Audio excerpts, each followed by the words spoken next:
色彩鲜艳，款式多样，这些都是近几年来文青们最爱的帆布包。在台南说到帆布包，就不得不提到广富号了。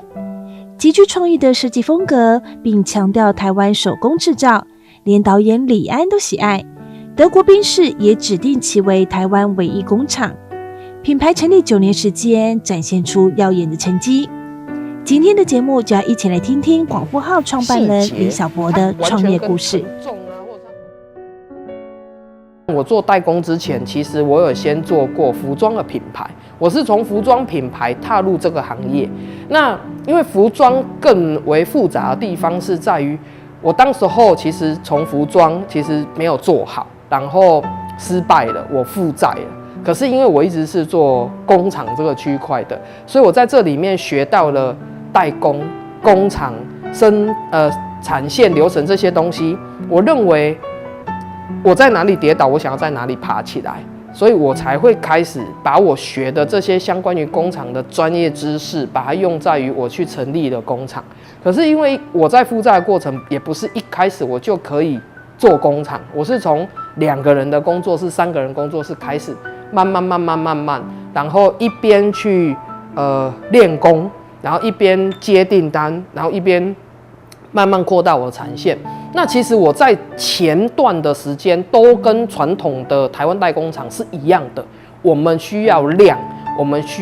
可以便宜，我们可以量，然后我的师傅都在家里面论件计酬，我跟每个代工厂都一样。但是我做着，我发现大家开始转移订单了，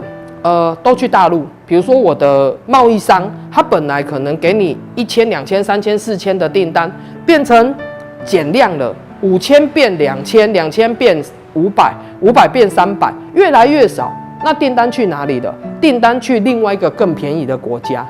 所以我觉得这个是一个非常严重的警讯。虽然当时候你没有 A 贸易商，你还有 B 贸易商，你还有 C 贸易商哦。但是你会发现 A 少了，然后渐渐的 B 少了，渐渐的 C 少了。所以我开始去发现这个整个产业的风向球已经在很快速，但是你没有感觉的情况之下变。所以我认为，我如果再这样下去，我很快就要GG了。而且我才几岁，我不是像他们年纪那么大，所以我去思考我到底要怎么做。我要么就是不要做了，再不然就是跟着去人力更便宜的地方，那不然你就要产业升级。所以我选择做产业升级的部分，就是把原本我们在做的东西，能够把它提升到品质跟技术更好。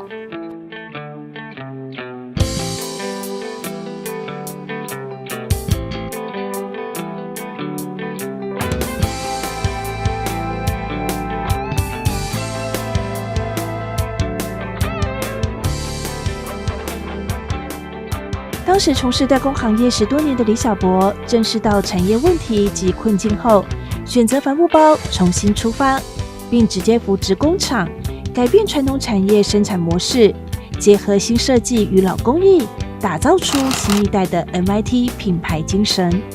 当时候想要创立品牌，最大的原因是因为我已经做代工做了10几年了。那在代工的过程里面，其实我们都一直是需要依靠中间的，比如说贸易商给我们的订单，我们才能够存货。但是贸易商他只考量他自己的利益，他的成本，所以他会有很多要求，都只是价格。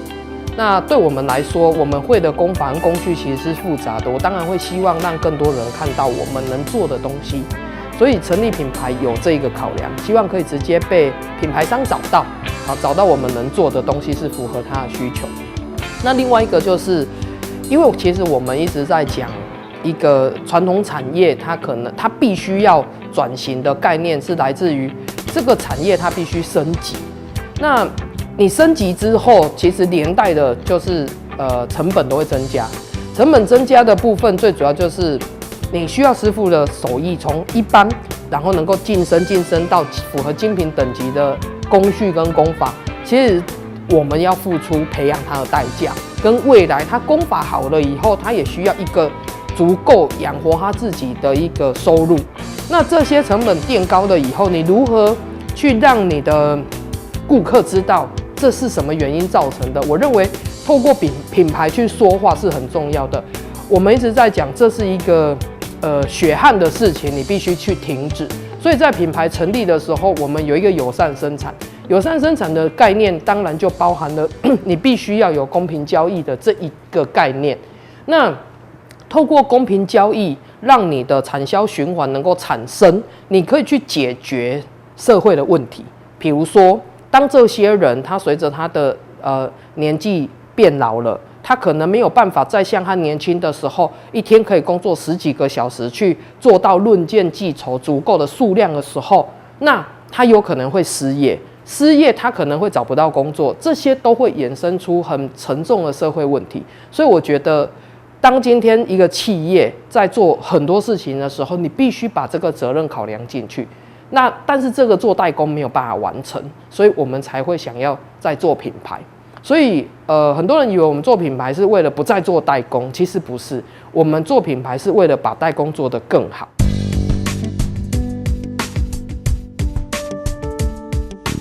虽然选择以帆布包来作为新起点，但是当时在台南已经有着老字号的帆布业者，如何做到市场区隔呢？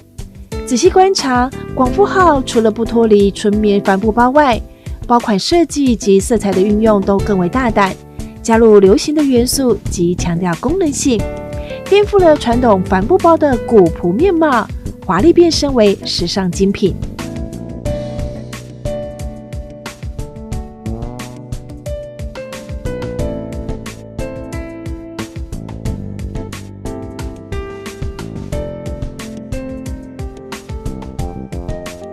首先呢，跟大家介绍这一个我们的包包，它看起来很像一般的托特包，那其实我们藏了很多细节在里面。那大家可以仔细看一下，包括它这边皮革和我们棉布的异材质的结合，其实对师傅来讲都是还蛮具有挑战性的一个车工。对，还有这边它的角度，我们都看不到它的车缝的开始和结束的那一条线。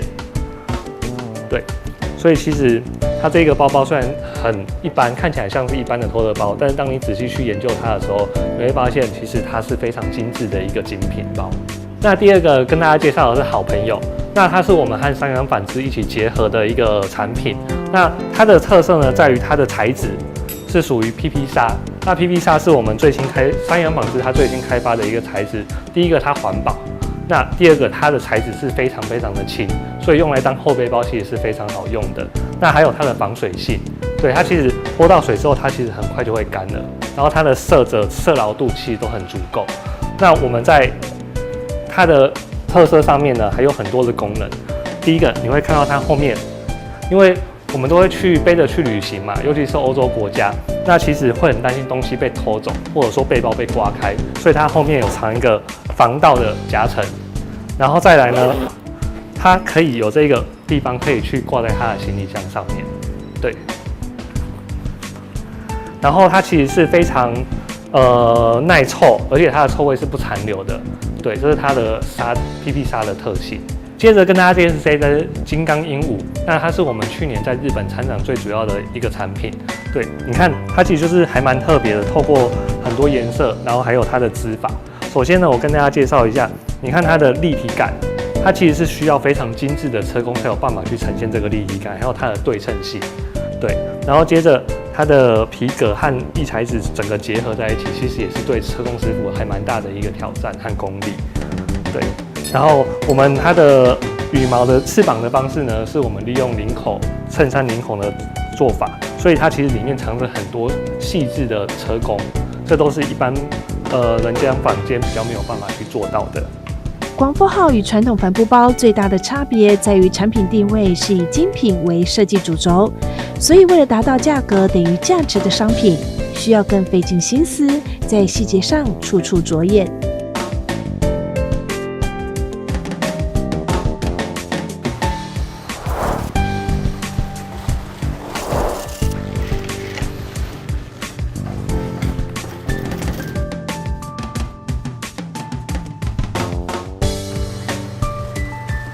就是在于第一个，我们从布料开始，我们就会加工它，因为没有一个布料是一做出一块布料就可以马上做带子。它中间会有很繁琐的加工过程。再来，我们的师傅是集中在我们自己的工厂，我们是一贯作业的。我们从打板打样、裁剪车缝，然后包装整烫，甚至钉扣子，每一个环节都在我们这边，所以它能够做的东西会非常的多。然后这中间它会有很多，除了车缝以外，会有很多手工的地方。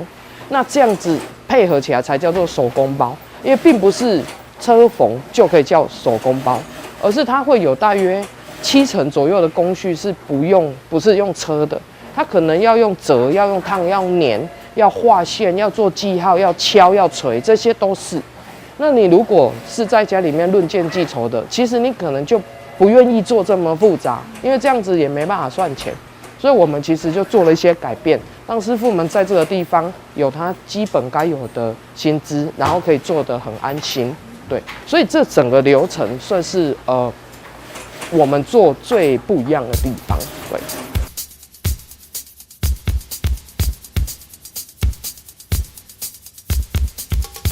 制作手工包包是个繁琐的过程，从打板打样到剪裁、车缝、塑形，每个步骤都是由师傅们手工完成，细节决定成败，更是要严格把关。你看它这个袋子，这是一个狗狗的鼻子，可是你仔细看它从这样子转一圈，你找不到它回针的位置，就是开始跟结束的地方。这是第一个。第二个就是你把它翻到后面来看，好，它都没有回针的地方，完全都没有回针的地方，正面。因为如果有回针，它会被，就是那个地方线会特别大，那就会很丑，所以我们就要想办法把这么小的地方都要去改善，你才能够符合高端精品客人要的需求。但是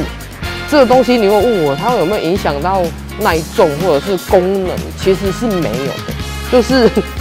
好看而已。所以精品有很多的细节，它完全跟承重啊或者是它功能是没关系的，它只有好不好看，然后你的心可以细到什么程度。因为过去这些精品都是使用者都是皇室、国王或是贵族，所以它会有不同于一般老百姓使用的细节。师傅们在经过训练后，改变过去随性的车缝习惯，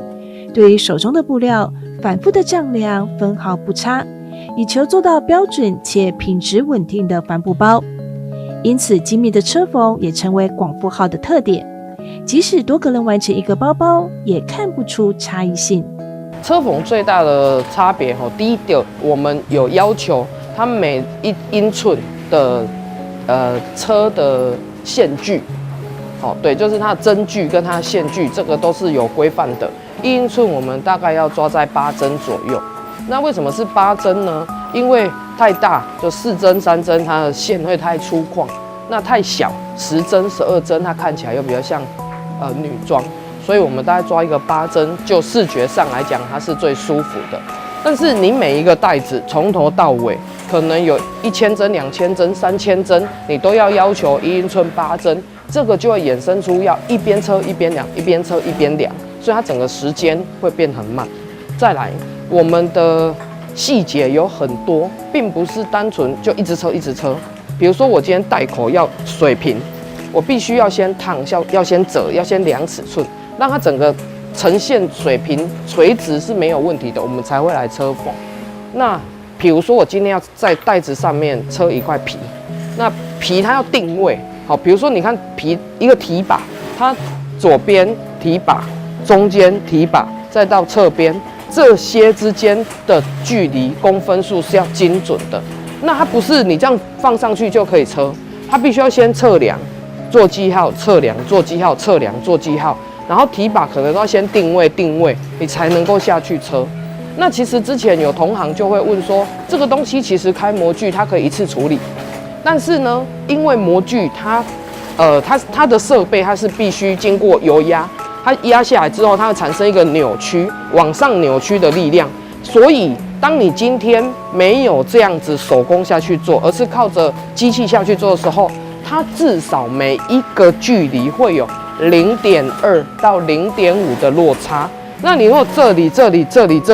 都差0.2或0.5，那你有可能1000个袋子起来，每一个提把的位置都不一样。对，虽然它误差很些微，因为0.2到0.5也就不到1公分嘛，你也许肉眼不见得马上可以辨识出来，但是因为我们的等级是，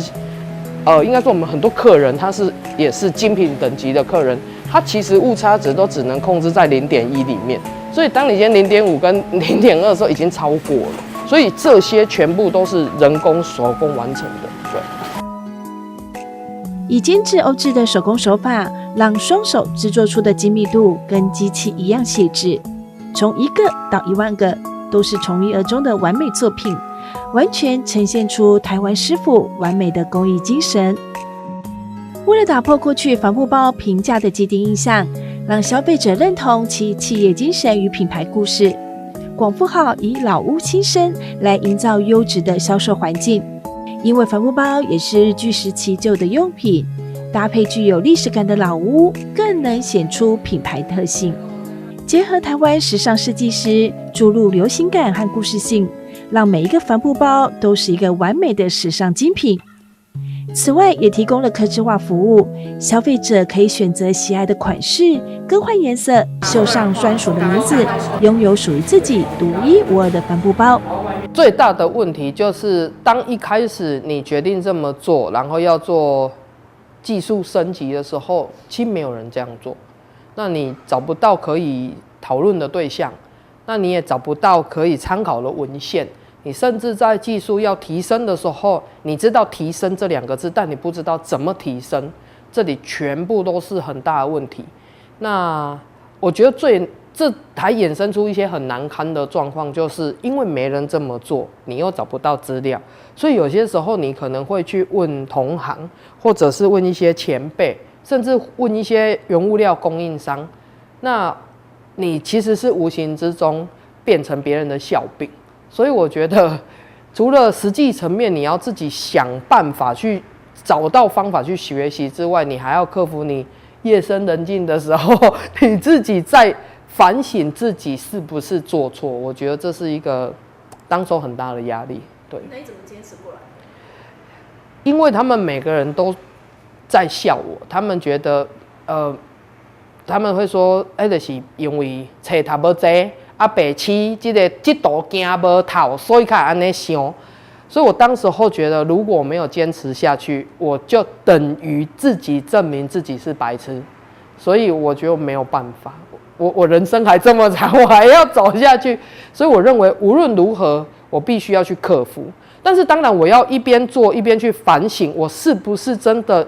有做错？也许这没可能的事嘛，我自己幻想嘛。但我总是会去找到一些资料，比如说我去研究精品，精品就是你最好的一个老师。虽然它很远，但是它已经做了100年了，它怎么衍生的历史的轨迹会告诉你你有没有做对，但你必须不断的靠自己去检视它。对，所以我常都说，爱迪生他把电灯泡做出来之前，他做了999次错误的一个实验。但是第1000次他成功了，所以我会拿他当我的例子，我必须不断的去进步，然后修正，努力坚持并保持创新。广富号文创品牌成立近9年，已推出上万个商品，而且还维持每个月推出3至5款的新款作品。近几年更积极参加国际设计展，拓展视野。参加展览是很多不管是工厂或者是品牌能够接触国际最快速的一个方法。你只要准备好钱，你就可以去。但是全世界有这么多的展览，你如何去找到对你有用的？我觉得这是一个很重要的关键。这么多展览里面，我选择的日本的设计展，是因为它有很严格的入门条件。比如说你不是缴钱而已哦，当然钱要缴很多。那再来就是你必须要去带去的产品是你从来没有公开过的产品。那表示什么？表示我已经做过2000多个袋子的经验之后，我开始生出第2001个，而且我已经连续去6年了。所以它每年我把它当成是一种挑战。我开发我的新的工法、新的设计、新的想法、新的材质，我全部都是从这里。为了要去参加这个设计展，甚至要让我的产品可以得奖，我都是以它为目标。所以我在这个过程里面，其实还蛮刁钻的，去钻研很多很困难的工法。那你做出来之后，一来你可以呈现给你的 buyer 看，你其实在技术上有非常大的一个突破。好，比如说我举例，皮革跟布料的异材质结合，这没有什么。但是皮革镂空镶砍布料进去之后，再包边刺绣，这就困难了。那我们都能够做到这样，所以这个设计展是我们挑战自己最好的一个地方。对，老工艺与新设计的结合，加上师傅一针一线，赋予了帆布包新的生命及感动。广富号要以精品帆布包向全世界证明台湾精品产业的能力。其实从一开始的创业就已经是很远了，大概就是我刚出社会那个时候。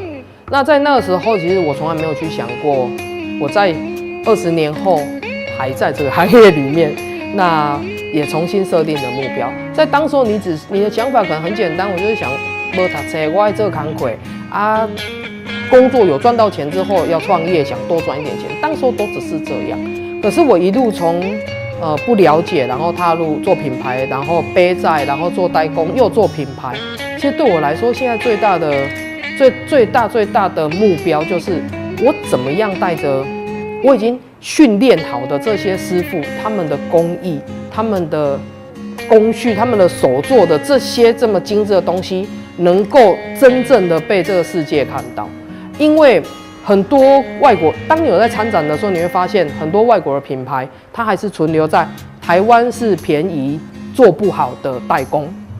现在大陆做的比台湾还要好，已经都被这样子去认定了。可是事实上，我们有转型成功的人，我们其实很多的东西还没有被看见。所以我觉得对我来说，现在最大的目标是怎么样再被世界更多的人看见。